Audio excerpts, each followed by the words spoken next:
രാവിലെ കുടിക്കുന്ന ചായ തൊട്ട് വൈകുന്നേരം കിടക്കുന്നതിന് മുമ്പേ നമ്മൾ കുളിക്കുന്നത് വരെ നമ്മൾ ആശ്രയിക്കുന്ന ഒരു സംഭവമാണ് വെള്ളം എന്ന് പറയുന്നത്. ജീവൻ അത്യന്താപേക്ഷിതമായ വെള്ളം എന്നൊക്കെ നമുക്കറിയാം. പക്ഷേ വെള്ളത്തെപ്പറ്റി അധികം ഓർമ്മ അറിയാത്ത കുറച്ച് ഇന്റർകണക്റ്റഡ് ടോപ്പിക്സ് ആണ് നമ്മൾ ഇന്ന് സംസാരിക്കാൻ പോകുന്നത്.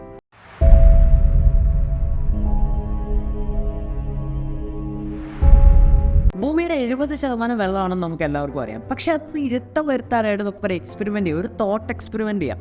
ഇത് നിങ്ങൾ ആലോചിച്ചാൽ മതി, അപ്പോൾ നിങ്ങൾക്ക് കാര്യം മനസ്സിലാവും. അതായത് നിങ്ങൾ ഒരു പീസ് ബ്രെഡ് എടുക്കും, എന്നിട്ട് നിങ്ങൾ ഭൂമിയിലേക്ക് വെക്കും.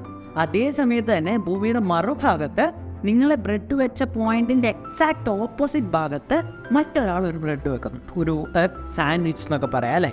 ഇത് ഫ്രാങ്ക് പോപ്പുലറൈസ് ചെയ്തൊരു ചലഞ്ചാണ്. കാരണം ഇതിലെ ക്യാച്ച് എന്ന് പറയുന്നത് നമുക്കിത് ഉണ്ടാക്കാനായിട്ട് ഭയങ്കര ബുദ്ധിമുട്ടായിരിക്കും. ഇങ്ങനൊരു സാൻഡ്വിച്ച് പ്രാക്ടിക്കലി എന്താണെന്നറിയാമോ, നമുക്ക് യാത്ര ചെയ്യുന്നതിൻ്റെ ബുദ്ധിമുട്ടല്ല പറയുന്നത്, കരഭാഗം ഇങ്ങനെ വരുന്നത് വളരെ കുറവാണ്. അതായത് നിങ്ങളൊരു ഗ്ലോബ് എടുത്തിട്ട് ഫ്രാൻസ് നടുക്ക് വരുന്ന രീതിയിൽ വെക്കുകയാണെങ്കിൽ, ഇതേപോലെ പ്ലേസ് ചെയ്യുകയാണെങ്കിൽ നിങ്ങൾ ഏകദേശം പകുതിയാണ് കാണുന്നത്. ഗ്ലോബിൻ്റെ എക്സാക്ട്ലി പകുതി ഭാഗമാണ് നമ്മൾ കാണുന്നത്. അതായത് ഭൂമിയുടെ പകുതി ഭാഗം എന്ന് നമുക്ക് പറയാം.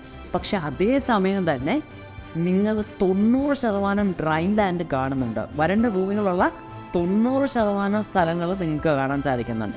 അതുകൊണ്ട് തന്നെ ഈ സ്ഥലത്തെ ഈ ഹെമിസ്ഫിയറിനെ നമ്മൾ ലാൻഡ് ഹെമിസ്ഫിയർ എന്നാണ് വിളിക്കുന്നത്. മറുഭാഗത്ത് എക്സാക്ട്ലി ഓപ്പോസിറ്റ് ഭാഗത്തെ വാട്ടർ ഹെമിസ്ഫിയർ എന്ന്. കാരണം അവിടെ കൂടുതലും ഉള്ളത് വെള്ളമാണ്. 10% മാത്രമേ, ഫുൾ ഡ്രൈ ലാൻഡിൻ്റെ 10% മാത്രമേ ആ ഹെമിസ്ഫിയറിലുള്ളൂ. ഇതുകൊണ്ടാണ് നമുക്ക് നേരത്തെ പറഞ്ഞ സാൻഡ്വിച്ച് ഉണ്ടാക്കാൻ പറ്റാത്തത്. കാരണം ഒരു വശത്ത് എപ്പോഴും വെള്ളമായിരിക്കാനാണ് ചാൻസസ് കൂടുതൽ. ഇത് ചെയ്യുമ്പോൾ നിങ്ങളുടെ ആയിരിക്കും എനിക്കെന്താ ഇനിയിപ്പം വൈ ഡു ഐ കെയർ എന്നൊക്കെ വിചാരിക്കും അല്ലേ. പക്ഷേ നിങ്ങൾ കെയർ ചെയ്യേണ്ട ഒരു കാര്യമുണ്ട്. അതാണ് ക്വീൻ ജോർജസ് ഡാം. ചൈനയിലെ ഒരു ഡാമാണ്. ഇന്ന് വരെ നിർമ്മിക്കപ്പെട്ടതിലുള്ള ഏറ്റവും വലിയ ലാർജസ്റ്റ് ഡാമുകളിലൊന്നാണിത്.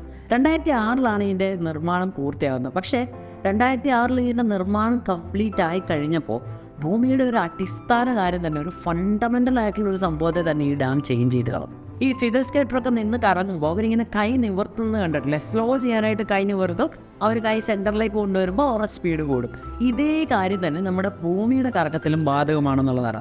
39 ട്രില്യൺ കിലോഗ്രാംസ് ഓഫ് വെള്ളമാണ് അന്ന് ആ ഡാമിലേക്ക് ട്രാൻസ്ഫർ ചെയ്ത് ഈ പണി കംപ്ലീറ്റ് ആയി കഴിഞ്ഞിട്ട്. അതും ഭൂമിയുടെ കടൽ നിരപ്പിൽ നിന്ന് 175 മീറ്റർ ഉയരത്തിലാണ് നടന്നത്.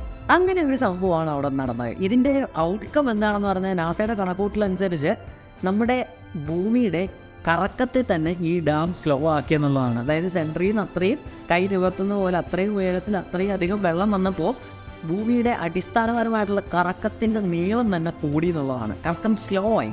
അതുകൊണ്ട് തന്നെ ദിവസങ്ങളുടെ നീളം കൂടി. അതായത് 2006 ഈ ഡാം പണി കഴിഞ്ഞതിന് ശേഷമുള്ള നിങ്ങളുടെ ഓരോ ദിവസവും 0.06 മൈക്രോ സെക്കൻഡ്സ് ലോങ്ങറാണ്. അത്രയും നീളം കൂടിയ ഒരു ദിവസമാണ് നമ്മളിപ്പോൾ അനുഭവിച്ചിരിക്കുന്നത്. ഒരു ഡാം കാരണം സംഭവിച്ചൊരു സംഭവമായിരിക്കും. അതിനെ നമ്മൾ എപ്പോഴും വിചാരിക്കും, ഇതും ഞാൻ കാര്യമാക്കേണ്ട കാര്യമില്ലല്ലോ, വൈ ഷുഡ് ഐ വറി എന്ന് വിചാരിക്കും അല്ലേ. ഇനി നിങ്ങൾ വറീഡ് ആണെങ്കിൽ നിങ്ങൾ ചിലപ്പോൾ ഹൈഡ്രോഫോബിക് ആയിരിക്കും. ഹൈഡ്രോഫോബിക് എന്ന് പറഞ്ഞു കഴിഞ്ഞാൽ നിങ്ങൾ മാത്രമൊന്നുമല്ല ഹൈഡ്രോഫോബിക്. നമുക്ക് ചുറ്റുമുള്ള ഒരുപാട് കാര്യങ്ങൾ ഹൈഡ്രോഫോബിക് ആയിട്ടുണ്ട്. ഫോർ എക്സാമ്പിൾ ചേമ്പല, അതിൻ്റെ മോളിക്യൂൾസ് ഹൈഡ്രോകാർബൺസ് ആണ് ഉണ്ടാക്കുന്നത്. ആ ഡീറ്റെയിൽസിലേക്ക് ഞാൻ പോകുന്നില്ല. അങ്ങനെ നമുക്ക് നനയാത്ത എന്ന് വേണമെങ്കിൽ ഒരു സിമ്പിളായിട്ട് പറയാൻ പറ്റുന്ന രീതിയിലുള്ള വസ്തുക്കളാണ് ഈ ചേമ്പല പോലത്തെ. ഇതിന് വെള്ളം പിടിക്കത്തില്ല കേട്ടോ. അതിനാണ് നമ്മൾ ഹൈഡ്രോഫോബിക് ആയിട്ടുള്ള വസ്തുക്കൾ എന്ന് പറയുന്നത്. പക്ഷേ മനുഷ്യരിലും ഈ ഹൈഡ്രോഫോബിയ കാണാറുണ്ട്. അത് പക്ഷേ നനയാത്ത എന്നുള്ള അർത്ഥത്തിലല്ല കാണപ്പെടാറുള്ളത്. റാബീസ്, പേവിഷബാധ ഏൽക്കുമ്പോൾ അതിൻ്റെ ലേറ്റർ സ്റ്റേജിലേക്ക് ചെന്നാൽ ചികിത്സ കിട്ടിയില്ല എന്നുണ്ടെങ്കിൽ അവർക്ക് ഈ പറയുന്ന ഹൈഡ്രോഫോബിയ വരാനുള്ള ചാൻസസ് ഉണ്ട്. റാബീസ് വൈറസ് ലേറ്റർ സ്റ്റേജിലോട്ടൊക്കെ ചെല്ലുമ്പോൾ ഒരുപാട് വലിയൊരു അസുഖമാണ്. സിവിയർ ആയിട്ടുള്ള ന്യൂറോളജിക്കൽ ഡാമേജസ് ഒക്കെ ഉണ്ടാകാൻ കെൽപ്പുള്ള ഒരു വൈറസാണ് ഈ റാബീസ് വൈറസ് എന്ന് പറയുന്നത്. ഈ റാബീസ് വൈറസ് ഉള്ള ലേറ്റസ്റ്റ് സ്റ്റേജിലേക്ക് പോയ ഒരാൾ എന്ന് പറയുമ്പോൾ അയാളുടെ ത്രോട്ടും തൊണ്ടയും താടിയൻ്റും ഒക്കെ പാരലൈസ്ഡ് ആയി പോകും, അവർക്ക് അനക്കാൻ പറ്റാതെ ആയിപ്പോവും. ആ സമയത്ത് സ്വന്തം ശരീരത്തിന് സ്വന്തം വായ്ക്കുള്ളിലെ ഫ്ലൂയിഡിനെ പോലും കൺട്രോൾ ചെയ്യാൻ പറ്റാത്ത ഒരവസ്ഥയൊക്കെ ഒരു മുങ്ങിത്താഴാൻ പോകുന്ന പോലത്തെ ഭയമൊക്കെ അവർക്ക് വരും. ഇപ്പം നിങ്ങൾ കണ്ടുകൊണ്ടിരിക്കുന്ന ഈ ഒരു വ്യക്തി അതിനൊരു എക്സാമ്പിളാണ്. അദ്ദേഹം ഈ റാബീസ് ബാധിക്കപ്പെട്ടിട്ട് അദ്ദേഹത്തിന് വെള്ളം കുടിക്കാൻ സാധിക്കുന്നില്ല. അത് കാണുമ്പോൾ വെള്ളം അദ്ദേഹത്തെ എന്തോ ചെയ്യാൻ പോകുന്ന പോലെയുള്ളൊരു ഫീലാണ് അദ്ദേഹത്തിനുള്ളത്. ഏതായാലും വാക്സിൻസ് ഒക്കെ കാരണം ഇപ്പോൾ ഒരുപാട് റാബീസ് കൺട്രോൾഡ് ആയിട്ടുണ്ട് കേട്ടോ. ഇപ്പോൾ പണ്ടത്തെ അത്രയും ഒരു സിവിയർ അവസ്ഥയിലേക്കല്ല പോകുന്നത്. ഒരുപാട് റാബീസ് കൺട്രോൾഡ് ആയിട്ടുണ്ട്. അപ്പോൾ അതൊക്കെയാണ് റാബീസും ഹൈഡ്രോഫോബിയ എന്നൊക്കെ പറയുന്നത്. അപ്പോൾ നിങ്ങൾക്ക് ഏതായാലും വെള്ളത്തെപ്പറ്റി കുറച്ച് പേർക്കെങ്കിലും നമുക്ക് അറിയാത്ത കുറച്ച് ഫാക്ട്സ് അറിയാൻ പറ്റിയെന്ന് ഞാൻ വിശ്വസിക്കുന്നു.